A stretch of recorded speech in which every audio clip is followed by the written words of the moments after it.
우선 중소기업과 대기업 간의 동반 성장에 관해서 한번 말씀을 좀 드려보겠습니다. 사실은요, 요즘 대기업들이 중소기업 영역에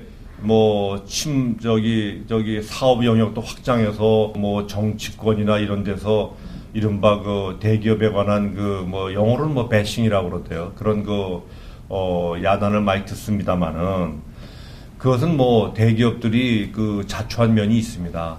그래서 앞으로 그런 면은 좀 자제를 하셔서 사회로부터 컨센서스를 합의를 이루어 주시되, 그러나 역시 기업이 열심히 해가지고 산업의 파이를 갖다 키워나가는 것은 중요하다, 이렇게 생각을 합니다. 다만 파이를 키워나가는 방법 중에 매우 저는 유용한 것이 대기업, 중소기업 동반 성장이 될 것이고, 동반 성장 중에 아주 유용한 또 세부적인 수단으로 성과 공유제라는 것이 있습니다. 성과 공유제라는 것이 뭡니까? 아주 쉽게 생각하면은 성과 공유제 이거예요. 중소기업이 대기업에다 납품을 하는데, 예를 들면은 꼭 중소기업이 납품하라는 법은 없지만, 예를 들면은, 그런데 내가 아주 열심히 연구해서 이 기술 개발을 해서 원가를 낮췄다.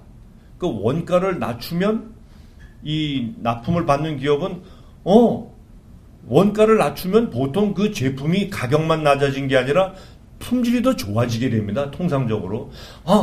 그러면 그 품질이 좋아지는 제품을 당신이 납품을 하니 내가 가격은 원래대로 쳐주겠다라고 생각하면은 중소기업은 매우 행복하고 대기업도 참 바람직하죠. 그러나 현실적으로 그렇지는 않을 거고, 원가를 그만큼 낮췄으면은 그 부분의 상당 부분은 중소기업이 당신이 가져가고, 나머지도 나도 좀 납품 가격을 낮추자. 이것이 성과 공유제입니다. 가장 대표적인. 그러나 그것만 성과 공유제가 아니고, 우리가 지금 상품을 수입을 하는데 어찌 좀 그렇다. 당신이 개발해주라. 그러면 내가 3년간은 일정 물량을 100% 보장해주마. 우리가 다 사주마. 그럼 이 중소기업이 마음 놓고 개발을 하죠. 그러면 개발이 끝나면 3년 동안 마음 놓고 팔 수 있는 데가 있잖아요. 그러면 파는 동안에 또 다른 판매선을 개발하기 때문에 이 중소기업도 커지는 겁니다. 이런 두 가지가 다 성과 공유제입니다. 이거 외에도 엄청나게 종류는 많습니다. 그러면 성과 공유제는 2006년도부터 법적 개념이 됐습니다. 상생법에 보면 성과 공유제라는 게 있습니다. 자, 그러면 그거 왜 쉬운 것 같은데 왜 성과 공유제가 안 되냐? 많은 대기업들에게 성과 공유제를 한번 해보시죠. 그러면 저희 합니다. 저희도 하고 있습니다. 라고 얘기를 합니다. 아마 여러분 제가 지금 얘기한 성과 공유제가 잘 되면은 소위 납품 단가, 후려치기 그런 문제가 많이 해결될 수 있습니다. 제대로만 되면. 성과 공유제의 정의는 이렇습니다. 사전에 양 당사자 간에 무엇을 하겠다는 것에 합의에 이루어야 됩니다. 그리고 더 중요한 것은 사전에 그 내용을 계약서로 작성해서 성과가 이루어졌을 때는 이렇게 나누겠다는 것을 계약서로 작성을 해야 됩니다. 구두가 아니라. 그리고 나서 성과가 이루어지면 계약서에 따라서 5대5든 6대4든 8대2로 그 전략된 혜택을 나누는 것이 성과 공유제입니다.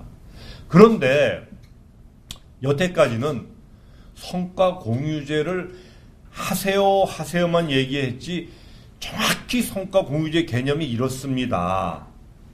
또 성과 공유제를 정확히 하셨습니다라는 기준이 없었기 때문에 그냥 기업은 기업대로 열심히 우리 하고 있어요. 정부는 정부대로 성과 공유제를 잘하는 기업에게 인센티브를 주고 싶어도 제대로 줄 수가 없었던 거예요. 그래서 이번 4월 달부터 저희는 성과 공유 확인제라는 걸 시작을 합니다. 4월부터. 성과 공유 확인제라는 건 뭐냐면 우리가 성과 공유제를 합니다라고 하는 대기업 중소기업은 그 서류를 대중소 협력재단에 제출하는데 계약서, 사본부터 시작해서 물론 이제 사내 비밀이 될 건 빼면 되겠죠. 마지막에 성과 공유를 했다는 그 통장 사본 예를 들면 이르기까지 전 절차가 투명하게 등록을 할 수 있는 그런 시스템입니다. 그러면 저희는 성과 공유 확인 결과에 따라서 성과 공유를 하셨군요. 거기에 따라서 조달 참여, R&D 지원 또는 해외 진출 등의 각종 시책에 있어서의 정부는 혜택을 드립니다. 근데 사실은 혜택을 드릴 것도 없어요. 어떻게 보면 성과 공유제를 제대로 하시면 그거 자체가 양 당사자에게 어마어마하게 큰 혜택이 돌아간 겁니다. 그래서 하여튼 저희가 볼 때는, 그리고 그 다음에 또 하나 중요한 것은 대기업이나 중소기업이나 성과 공유제가 과연 개념이 명확치가 않아요. 막연하게 있지. 그래서 그것도 올 상반기 중에는 한번 실무 전문가 학자들 다 모여가지고 성과 공유제가 이런 겁니다라는 거를 세부적으로 모델을 확립해서 보급을 하려고 합니다. 저는 그러고 나서 이제 중요한 건 그거죠. 저도 그렇고 많은 사람들이 어떤 대기업의 CEO 되시는 분들을 자주 만나서 성과 공유제를 한번 하십시오. 성과 공유 확인제 등록 한번 해보십시오.